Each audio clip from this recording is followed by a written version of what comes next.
Today we are going to study permanent tissue.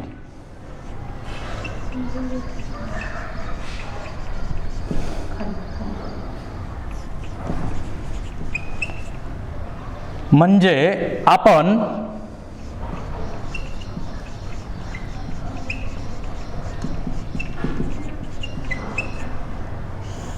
यापूर्वी मेरिस्टेमॅटिक टिश्यूचा study केलेला आहे. मेरिस्टेमॅटिक टिश्यूमध्ये डिव्हिजन होऊन ज्या नवीन सेल तयार होतात त्याच्यापासून बनतो परमनंट टिश्यू. आता परमनंट टिश्यू मध्ये कॅरेक्टर काय? सेल्स पॉलिगोनल असतील, सेल्स याच्या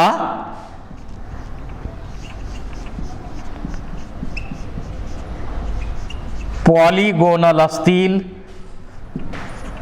आयसोडायमॅट्रिक असतील किंवा अन्य टाईपचा शेप त्यांचा असेल. सेल्स डिवाइड होत नाही, they lost. Cells lost the capacity of division.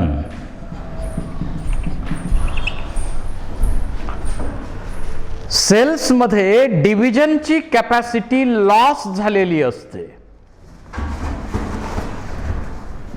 या सेल्स पुन्हा डिवाइड होत नाहीत, म्हणून तर नाव दिलेलं आहे permanent tissue. So they lost the capacity of division.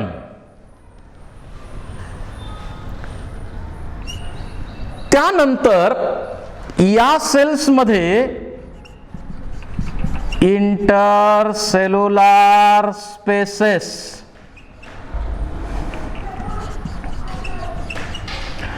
असतात किंवा नसतात. सेल्स लिव्हिंग असतील किंवा मॅच्युरिटीला काही सेल्स डेड पण होतील.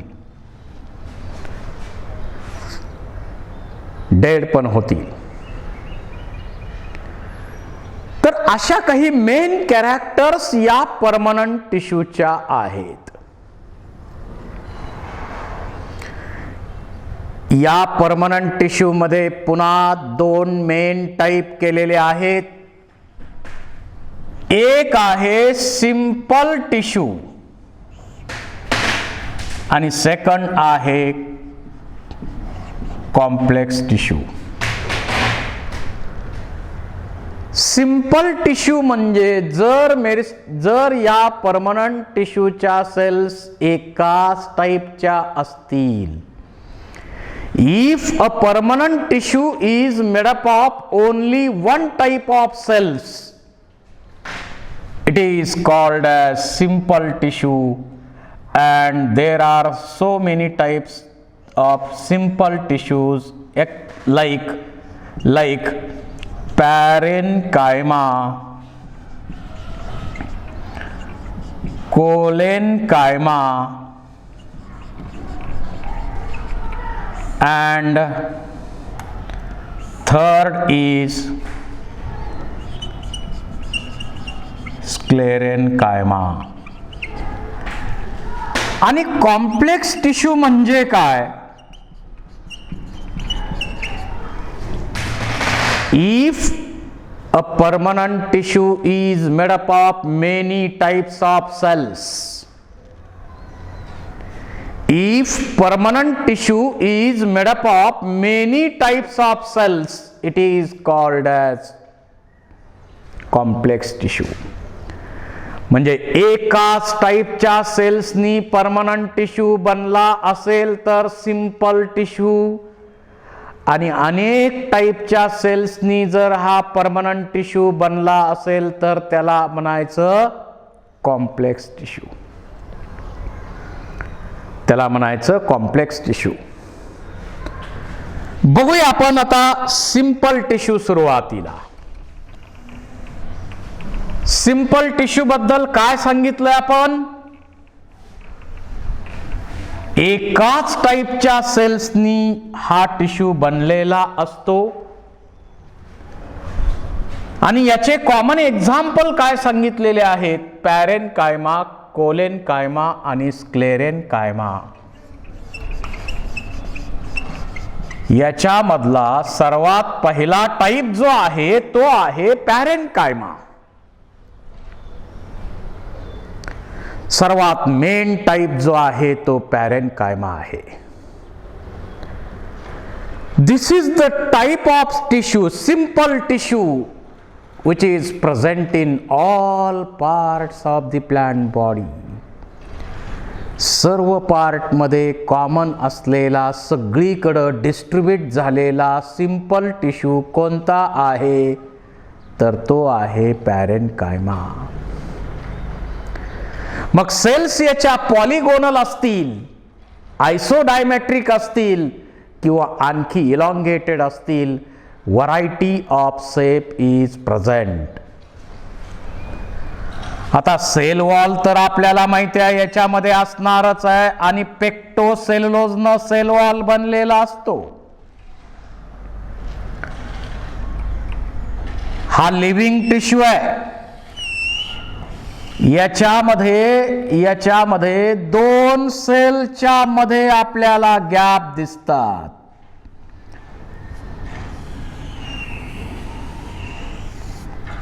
हे जे गॅप असतात त्याला आपण म्हणतो intercellular space. So parenchyma has intercellular spaces. पेक्टोसेल्युलोजनं सेल वॉल बनलेला आहे.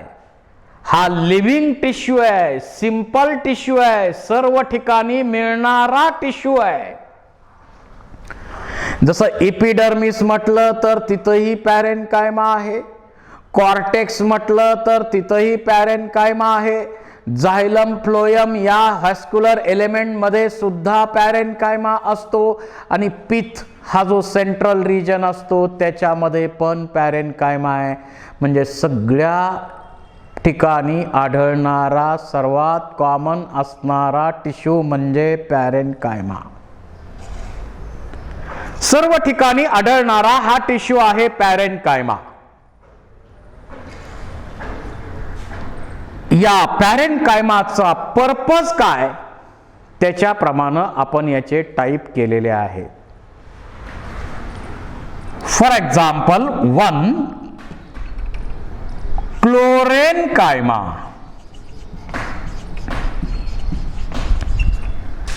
जर आपण लीफचा सेक्शनल व्ह्यू पाहिला तर लीफ मध्ये फोटोसिंथेटिक टिश्यू असतो, मेसोफिल सेल्स असतात आणि लीफ मध्ये या ज्या मेसोफिल सेल्स आहेत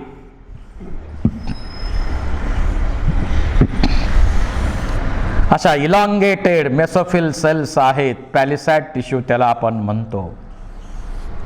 हा पॅरेनकायमा आहे. मेसोफिल टिश्यू हा पॅरेनकायमा आहे, परंतु या पॅरेनकायमा मध्ये स्पेशल कॅरेक्टर काय आहे तर याच्यामध्ये क्लोरोप्लास्ट नावाची बॉडी असते. So this is the parenchyma contain chloroplast. आणि आपल्याला माहिती आहे प्लांट मध्ये जिथं कुठं हिरवा पार्ट दिसतो, ग्रीन कलर पार्ट दिसतो, त्या ठिकाणी फोटोसिंथेसिस हे प्रोसेस होणारच आहे. प्रोसेस ऑफ फोटोसिंथेसिस हे याचं मेन फंक्शन आहे. आणि फूड बनवणं म्हणजे ॲसिमिलेटरी टिश्यू कोणता आहे? लीफ मध्ये ॲसिमिलेटरी म्हणजेच फोटोसिंथेसिस करणारा टिश्यू आहे chlorenchyma. So this is the modified parenchyma for the process of assimilation or photosynthesis. Second type, प्रोसेनकायमा.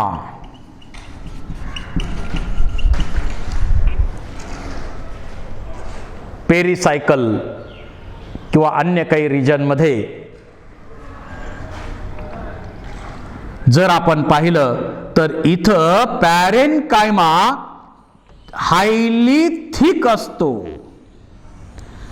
सेल्युलोजचं deposition त्याच्यामध्ये झालेलं असतं आणि हायली थिक वॉल्स याच्यात सेल्युलोजच्या बनलेल्या असतात आणि असा हा पॅरेनकायमा एखाद्या ऑर्गनमध्ये असेल तर त्या ठिकाणी सपोर्ट देण्याचं काम करतो. So parenchyma which is modified for support mechanical strength, it is called as prosenchyma. यालाच म्हटलं जातं prosenchyma. Then third type is Arienkayma. Arienkayma. Arienkayma हा ॲक्वॅटिक प्लांट मध्ये आढळणारा पॅरेनकायमा आहे. तर त्या ॲक्वॅटिक प्लांट मध्ये हा पॅरेनकायमा आढळतो आणि या पॅरेनकायमामध्ये एअर स्पेसेस असतात. याच्यामध्ये एअर स्पेसेस असतात आणि या एअर स्पेसेसचा उपयोग त्याला बायोन्सी, फ्लोटिंग, तरंगणं, त्या पाण्यावर तरंगण्यासाठी ह्या एरियनकायमा मदत करतो. So Arienkayma is a modified parenchyma for floating or buoyancy in aquatic plants. Generally parenchyma हा स्टोरेजचं काम करतो. स्टोरेज ऑफ फूड हे त्याचं मेन फंक्शन आहे. परंतु स्टोरेज ऑफ फूड हे जरी मेन फंक्शन असलं तरी सुद्धा त्याच्यामध्ये ॲसिमिलेशन साठी काही ठिकाणी मॉडिफिकेशन झालेलं आहे आणि फोटोसिंथेसिस साठी क्लोरेनकायमा बनलेला आहे. मेकॅनिकल सपोर्ट देण्यासाठी सुद्धा पॅरेनकायमा मॉडिफाय झालेला आहे आणि बायोन्सी, फ्लोटिंग, तरंगणे, पाण्यावर तरंगणे याच्यासाठी ॲक्वॅटिक प्लांटमध्ये एरियनकायमा मॉडिफाय झालेला आहे. मग त्याच्याप्रमाणे फंक्शन पण सांगता येतील ना याचे. स्टोरेज हे तर मेन फंक्शन असतंच, पण जिथं कुठं सपोर्ट करतोय तिथं सपोर्ट हे फंक्शन त्याचं आपल्याला सांगता येईल. सपोर्ट हे फंक्शन त्याचं आपल्याला सांगता येईल. जिथं फोटोसिंथेसिसच्या प्रोसेसमध्ये पार्टिसिपेट होतो ते फोटोसिंथेसिस हे फंक्शन सांगता येईल. बायोन्सी हे फंक्शन सांगता येईल. असा पॅरेनकायमाचे वेगवेगळ्या पार्टमध्ये वेगवेगळ्या प्रोसेससाठी मॉडिफिकेशन झालेले आहेत. This is about parenchyma. Simple tissue पॅरेनकायमा.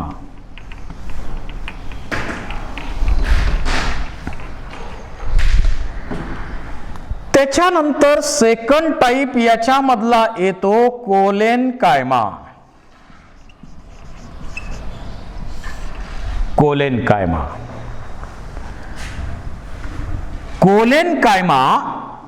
हा लिव्हिंग टिश्यू आहे, सिंपल टिश्यू आहे, परंतु हा सपोर्ट साठी मॉडिफाय झालेला टिश्यू आहे.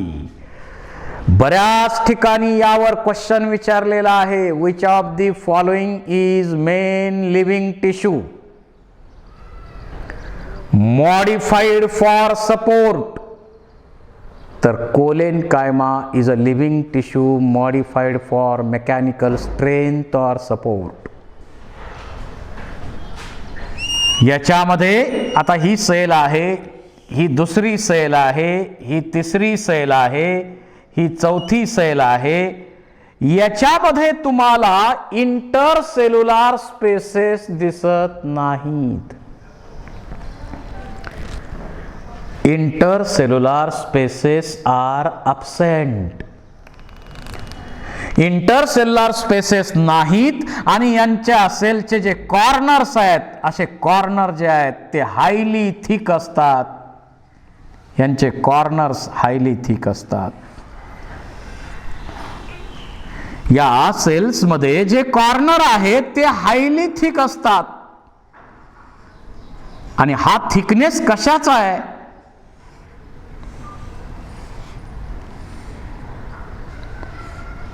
असे highly thick corners.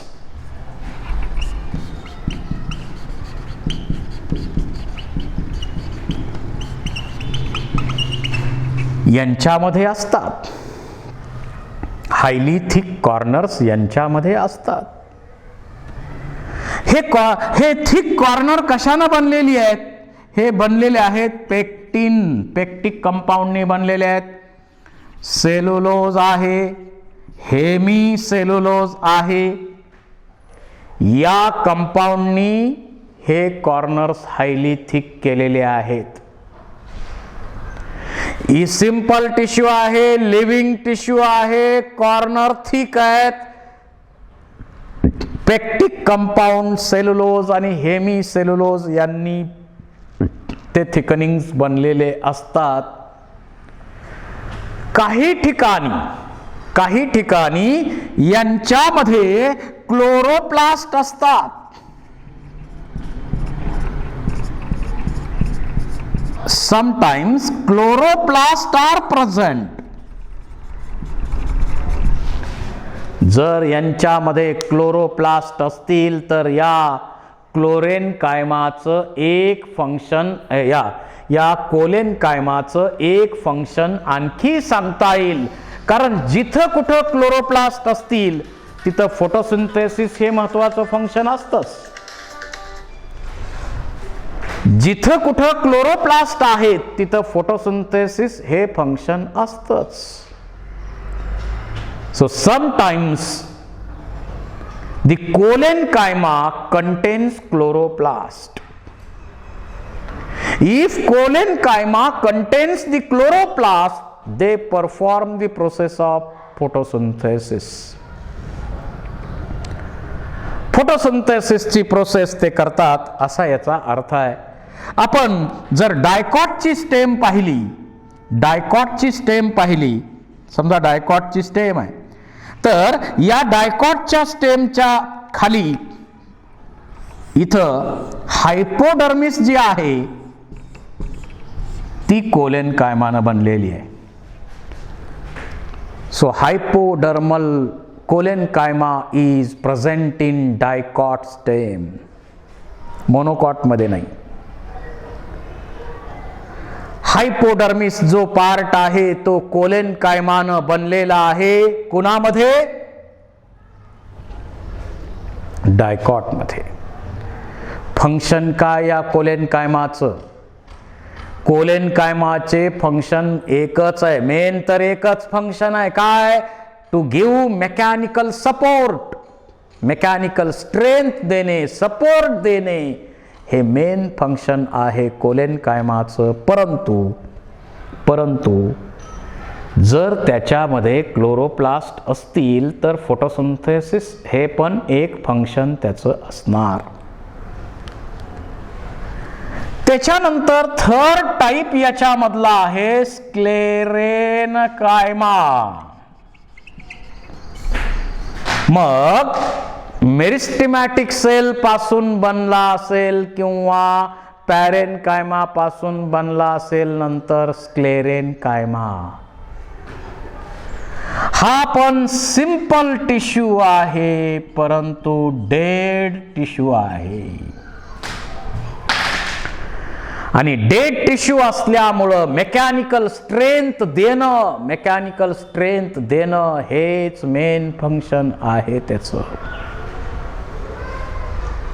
Mechanical strength त्या प्लांट बॉडीला देण्याचं काम स्क्लेरेनकायमा करतो. आता स्क्लेरेनकायमाच्या ज्या सेल्स असतात, समजा स्क्लेरेनकायमाची ही इलॉंगेटेड फायबर आहेत, फायबरच्या फॉर्म मध्ये असेल हा, किंवा काही ठिकाणी असा स्क्लेराइडच्या फॉर्म मध्ये असेल.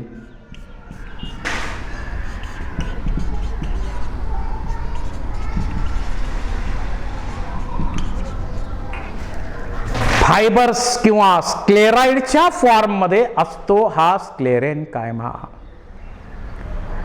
आता झायलम, फ्लोएम तिथंही फायबर्स आहेत, बास्ट फायबर असतील, अशा ठिकाणी हा स्क्लेरेनकायमा आहे. अनेक ठिकाणी जिथं सपोर्ट लागतो तिथं स्क्लेरेनकायमा आहे. तर स्क्लेरेनकायमामध्ये इलॉंगेटेड सेल्स आहेत. सुरुवातीला हा लिव्हिंग असणारच आहे, सुरुवातीला कुठलाही लिव्हिंगच असणार आहे टिश्यू, परंतु नंतरच्या काळात काय होतं, याच्यामध्ये मोठ्या प्रमाणावर काय होतंय, लिग्निन नावाच्या कंपाऊंडचं डिपॉझिशन होतंय. त्यामुळं सेल इथला वॉल जो आहे तो एकदम जाड होतो.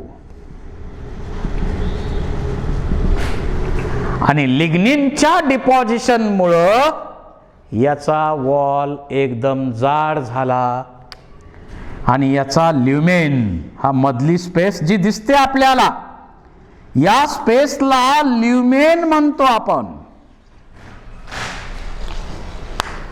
ल्युमेन एकदम कमी झालेला असतो. सेल वॉलमध्ये इथं वॉल जो आहे तिथं लिग्निन सारख्या कंपाऊंडचं डिपॉझिशन झालं. आणि लिग्निनचं डिपॉझिशन झाल्यामुळं मला सांगा, एवढ्या जाड वॉलमध्ये आत कोणी वॉटर मिनरल जातील का? फूडचा ट्रान्सपोर्ट होईल का? नाही. मग यातला प्रोटोप्लाझम ड्राय होऊन जाईल ना. आणि सुरुवातीला लिव्हिंग सेल्स आहेत, परंतु लिग्निनच्या डिपॉझिशन मुळे यांचे वॉल अतिशय जाड झालेले असतात आणि त्यामुळं या सेल्स डेड होतात. आणि त्या सेल्स, त्या ज्या पार्ट मध्ये हा स्क्लेरेनकायमा आहे तिथं मेकॅनिकल स्ट्रेंथ वाढवायचं काम केलं जातं. झायलम स्क्लेरेनकायमा या फॉर्म मध्ये तो असतो. फ्लोएम मध्ये पण फ्लोएम स्क्लेरेनकायमा या फॉर्म मध्ये तो असतो. फायबर्स, फ्लोएम फायबर्स म्हणतो आपण त्यांना, ज्यूट फायबर्स वगैरे पण म्हणतो आपण. तर हे जे फायबर्स आपण मिळवतो ते फायबर्स म्हणजे स्क्लेरेनकायमा आहे. स्क्लेरेनकायमाचे फायबर्स आहेत ते स्क्लेरेनकायमाचे फायबर्स आहेत. आता आपण नारळ फोडतो, मग तिथं जे हार्ड असतं, पहिला हिरवा बाहेरचा कोटिंग काढलेला असतं, नंतर आपल्याला काढायला सांगितलं जातं फोडण्यापूर्वी, आणि ज्याला आपण फोडतो ते तर हार्ड आणि स्टोनी काय आहे, स्क्लेराइड्स आहेत. त्याच्यामध्ये मोठ्या प्रमाणावर स्क्लेराइड्स त्या ठिकाणी असतात आणि त्याच्यामुळं ते पार्ट एकदम हार्ड झालेले असतात. काही ठिकाणी सीडमध्ये पण आपण समजा चिक्कूचं सीड असेल तर एकदम हार्ड आपल्याला सीड कोट त्याच्यामध्ये पाहायला मिळतात.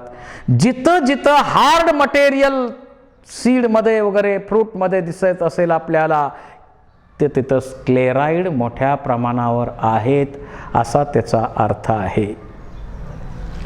तर हा झाला स्क्लेरेनकायमा. फंक्शन मेन काय, मेकॅनिकल सपोर्ट, स्ट्रेंथ देणं. मेकॅनिकल स्ट्रेंथ देणं आणि सपोर्ट हे मेन फंक्शन आहे. आणि हा लिव्हिंग आहे का डेड आहे? सुरुवातीला लिव्हिंग असणार, परंतु नंतर डेड आहे. Why it becomes dead? Because there is a deposition of lignin. लिग्निनचं डिपॉझिशन झालं, थिक झाला वॉल, आणि त्या वॉलमधून काही आत येणं बाहेर जाणं दोन्ही शक्य नसल्यामुळं हा टिश्यू कसा झाला? डेड झाला. हे झालं स्क्लेरेन्कायमाच्या बाबतीमध्ये. आज आपण 3 टाईपचे टिश्यू स्टडी केले. 3 टाईपचे टिश्यू स्टडी केले. पॅरेन्कायमा, सिंपल टिश्यू स्टडी केले, पॅरेन्कायमा, कोलेन्कायमा आणि स्क्लेरेन्कायमा. हे झाले 3 टाईपचे टिश्यूज.